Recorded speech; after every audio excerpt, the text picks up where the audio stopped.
Selamat datang di channel Cerita Cinta. Channelnya cerita cinta romantis. Sebelum lanjut, mohon dukungannya dengan like dan subscribe dulu. Berondong Plus, bagian 28. Aku harus melakukan tugas itu juga, agar bisa mendapatkan uang, terang elang panjang lebar. Dara tampak berpikir dengan serius, sepertinya kali ini dia mulai goyah. Sulit kan untuk menerimaku lagi jadi pacarmu? Sudahlah, Ra. Kita memang tidak ditakdirkan bersama. Dunia kita sangat berbeda, tutur elang. Dia beranjak masuk ke kamar mandi. Sementara Dara masih mematung di tempat. Ia menatap elang, sampai cowok itu menghilang di telan pintu. Elang yang sudah berada di kamar mandi, ingin membersihkan diri. Namun tiba-tiba Dara datang, elang langsung menoleh ke arahnya. Aku sudah memutuskan. Seru Dara. Jadi? Tanya elang. Dara berjalan mendekati elang. Keduanya sejak tadi masih belum menutupinya dengan satu helai benang pun. Aku tetap ingin balikan denganmu. Dara sudah berada di hadapan elang, ia segera mengalungkan kedua tangannya ke pundak cowok tersebut. Benarkah? Elang tentu senang, namun di sisi lain dia juga merasa khawatir. Sebab dirinya tahu, kalau Dara bukanlah seorang cewek yang berasal dari keluarga biasa. Dan jika elang memutuskan akan terus bersamanya, maka pastinya banyak hal yang harus diperjuangkan. Tapi berjanjilah padaku, kalau tugasmu untuk menggoda wanita itu hanyalah kerjaan. Setelah itu, aku tidak mengizinkanmu menggoda wanita lain lagi, ucap Dara. Ia dan elang saling bertukar tatapan lekat. Elang mengangguk sambil tersenyum tipis. Dia sebenarnya bingung harus menerima atau tidak. Namun, sekarang keinginannya untuk bersama Dara sangat mendominasi. Elang selalu tak bisa menolak pesona cewek itu. Perlahan bibir elang dan Dara saling berpagutan, sepertinya mereka ingin kembali bercinta. Elang segera mengecup leher Dara. Ia selalu suka aroma tubuh khas cewek tersebut, begitu wangi dan candu. Aku selalu suka tubuhmu, Ra. Hah. Indah dan juga wangi, desis elang. Entah sudah berapa banyak, tanda merah yang diberikan elang ke tubuh Dara. Aku juga suka tubuhmu, El, balas Dara. Di tengah cumbuan elang, dia berusaha menciumi tubuh cowok tersebut. Bersamaan dengan itu, atensi Dara tertuju ke arah cermin di wastafel. Di cermin itu, dia bisa melihat lebih jelas bagaimana elang mencumbunya. Entah kenapa Dara tambah bergairah dengan pemandangan yang ada di cermin. Tanpa aba-aba, elang mengangkat Dara. Ia dudukan cewek itu ke atas wastafel. Kali ini kau mau melakukan gaya apa lagi? Tukas Dara sambil terkekeh. Ikuti saja arahanku, sahut elang. Dia buka dengan lebar kedua kaki Dara dalam keadaan menekuk. Glek! Elang menenggak salivanya satu kali, ia terpaku menatap inti Dara yang putih bersih itu. Saking bersihnya, bagian tengahnya sampai memperlihatkan warna pink yang senada seperti bibir Dara sendiri. Itulah yang elang suka dari Dara, cewek itu pandai merawat diri. Tangan elang segera bertindak, ia sentuh benda berwarna pink yang sejak tadi menarik perhatiannya. Elang mulai bermain di sana. Dara mulai melenguh, cewek itu refleks memejamkan mata sambil menggigit bibir bawahnya. Elang mengawali permainannya dengan lembut. Namun, lama-kelamaan dia mulai menggerakkannya dengan brutal. Ah! Sontak Dara semakin keenakan, di bawah tersebut mulai berlinang dengan air. Itu terdengar jelas dari suara gemerciknya. Shit! Dara mengumpat, karena sudah ingin mencapai puncak. Ia jadi lemas dan memegang kuat kedua kakinya yang menekuk. Melihat Dara yang sudah kelimpungan, elang segera menambahkan permainan. Kali ini dia memainkan kombinasi atas bawah secara bersamaan. Wajah Dara sudah memerah, tubuhnya juga telah bermandikan keringat. Hingga akhirnya, dia merasakan ledakan puncak kenikmatan. Dara mengerang panjang. Kedua kakinya refleks mengapit kepala elang yang ada di bawah sana. Dara juga menjambak rambut cowok itu cukup kuat. Dara merasakan sensasi ledakan itu hampir selama 2 menit lamanya, ia melepaskan elang saat sudah selesai. Elang mengangkat kepalanya, sembari mengusap mulut dengan punggung tangan. Mengingat, Sekitar bibirnya sudah agak basah gara-gara semburan inti darah. Pemanasannya sudah selesai, ayo kita lakukan kegiatan intinya, ajak Elang. Dara terengah-engah. Bagiku itu bukan pemanasan, ungkapnya, dia membiarkan Elang untuk melakukan pendakian sesungguhnya. Dara kembali mendesah, namun kali ini lebih intens dibanding tadi. Sementara itu, di luar ponsel Elang terus berdering. Ada begitu banyak panggilan tak terjawab dari Angela. Gara-gara Dara, Elang jadi lupa dengan tugas dari Angela. Elang dan Dara menghabiskan waktu sekitar 1 jam lebih di kamar mandi. Mereka bahkan menyempatkan waktu untuk mandi bersama. Elang menjadi orang yang pertama keluar dari kamar mandi. Ia langsung memeriksa ponsel, dan menemukan banyak panggilan tak terjawab dari Angela. Elang menepuk jidatnya sendiri. Buru-buru dia mengenakan pakaian, saat itulah Dara baru keluar dari kamar mandi. "Kau mau pergi?" tanya Dara. "Angela meneleponku. Aku akan melakukan tugasnya hari ini," jawab Elang. "Kau mau aku antar?" tawar Dara, kebetulan dia sudah memiliki mobil pribadi. "Tidak usah. Dan mengenai biaya hotel, tidak apa-apa kan kalau tentu saja aku yang akan bayar." "Kau tidak perlu cemas," potong Dara seraya tersenyum tipis. Elang balas tersenyum.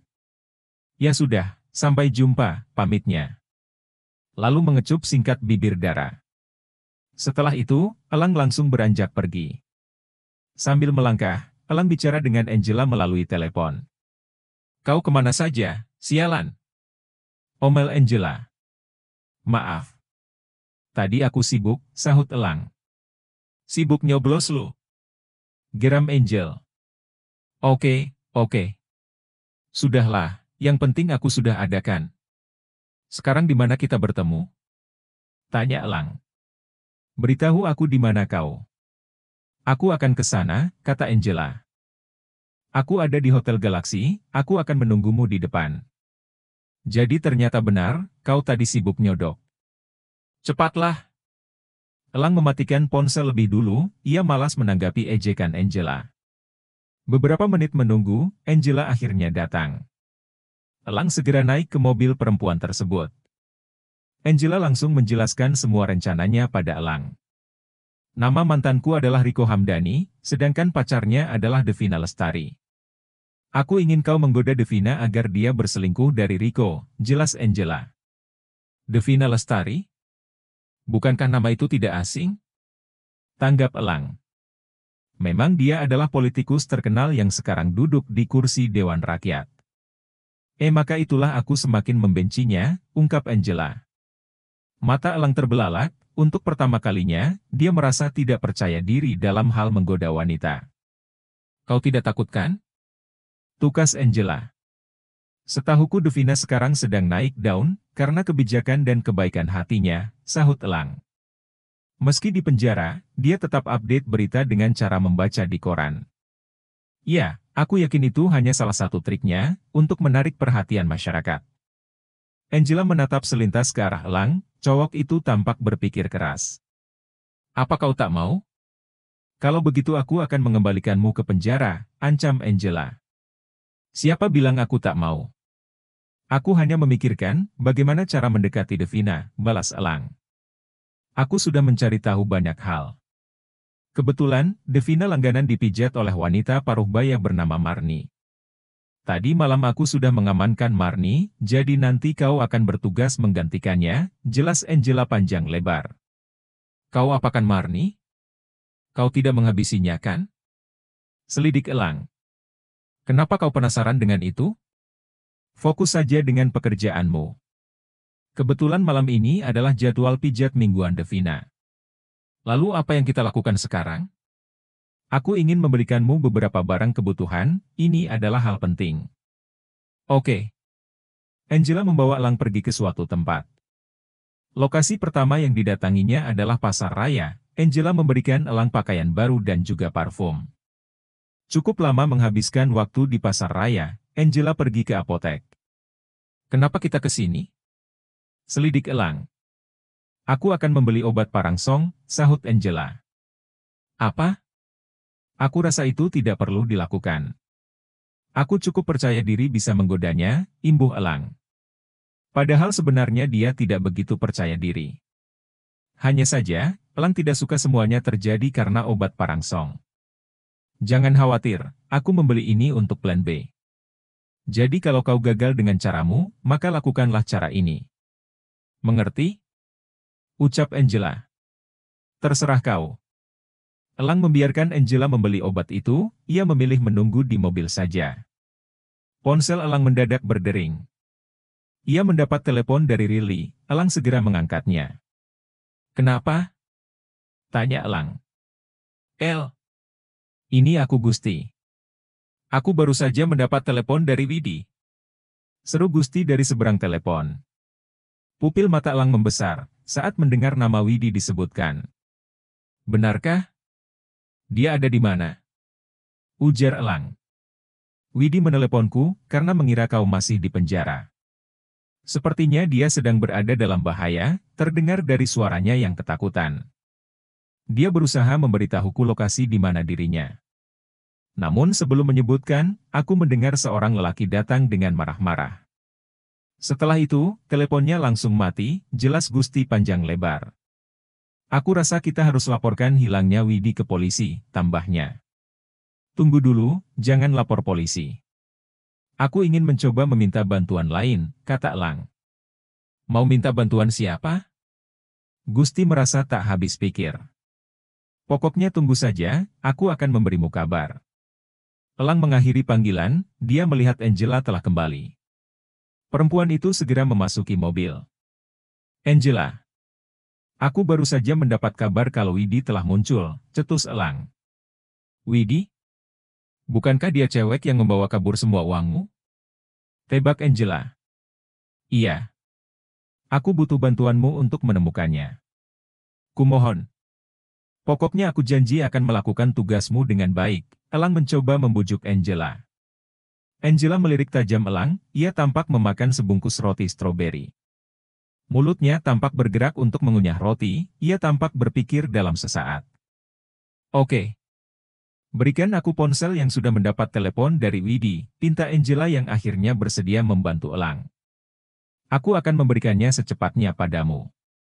Ponselnya milik temanku, aku akan memberikannya malam ini. Kata Elang. Baiklah kalau begitu, tapi ingat.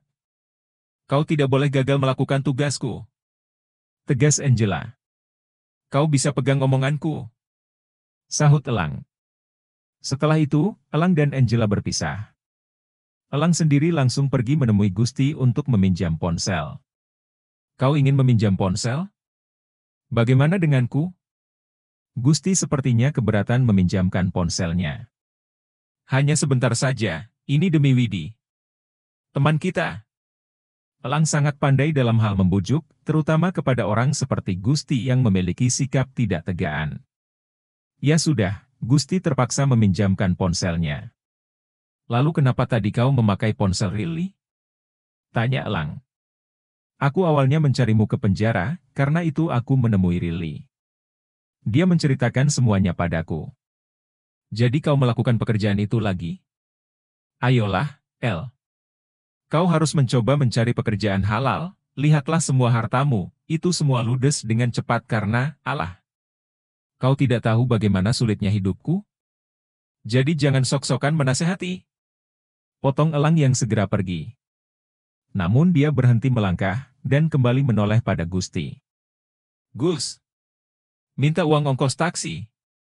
Pinta Elang. Dasar. Akhirnya minta ongkos juga kan? Balas Gusti, seraya merogoh saku celana untuk mengambil dompet. Ia berikan uang secukupnya untuk ongkos pulang Elang. Dalam perjalanan pulang, Elang memikirkan banyak hal tentang Widi. Dia semakin penasaran dengan apa yang telah terjadi pada cewek itu. Elang juga sempat berpikir, kalau semuanya mungkin hanya sandiwara Widi. Sudah. Yang paling penting sekarang adalah menemukannya dulu, gumam Elang. Malam telah tiba, Elang sudah siap untuk tugasnya. Dia kini dijemput oleh Angela lagi, saat itulah Elang memberikan ponsel Gusti pada Angela. Rekan hakerku akan mencoba mencari alamat IP ponsel yang dipakai Widi untuk menelepon, imbuh Angela. Oke, tanggap elang singkat. Beberapa saat kemudian, mereka tiba di tempat tujuan. Bilang kalau kau adalah keponakan Mirna yang juga ahli memijit. Pungkas Angela. Aku mengerti. Elang segera turun dari mobil, lalu menghampiri rumah Devina. Dia memberitahukan siapa dirinya pada satpam yang berjaga. Dalam sekejap, elang diperbolehkan masuk ke rumah. Ia dibawa ke hadapan Devina. Kepercayaan diri elang telah bangkit. Itu semua karena urusan Widi telah membuatnya termotivasi. Sebab, jika tugasnya tidak berhasil, maka Angela pasti tidak akan membantunya. Jadi sekarang, elang harus berhasil menggoda Devina bagaimanapun caranya. Elang disuruh duduk menunggu di sofa. Tak lama, Devina muncul menuruni tangga, ia langsung menghampiri elang. Senyuman miring terukir di wajah elang. Itu karena, sosok Devina mengingatkannya dengan Yolanda. Tubuh Devina persis seperti Yolanda, hanya saja ukuran si kembarnya tidak sebesar milik Yolanda. Elang yakin pasti Devina akan jatuh ke dalam godaannya. Jadi kau yang menggantikan Empok Mirna? Tukas Devina. Iya, kenalkan aku Elang. Keponakannya Empok Mirna, ungkap elang sembari berdiri dan membungkukkan badan. Memangnya Empok Mirna kemana sampai harus digantikan begini? Biasanya juga tinggal undur jadwal aja kalau nggak bisa mijit. Devina melipat tangan ke depan dada. Empok Mirna pulang kampung. Dia katanya mulai sekarang akan tinggal di kampung saja, tanggap elang pelan. Ya sudah. Inem. Tolong siapkan kamarnya. Devina akhirnya setuju untuk dipijat oleh elang. Tunggulah di sini, aku mau bersiap juga.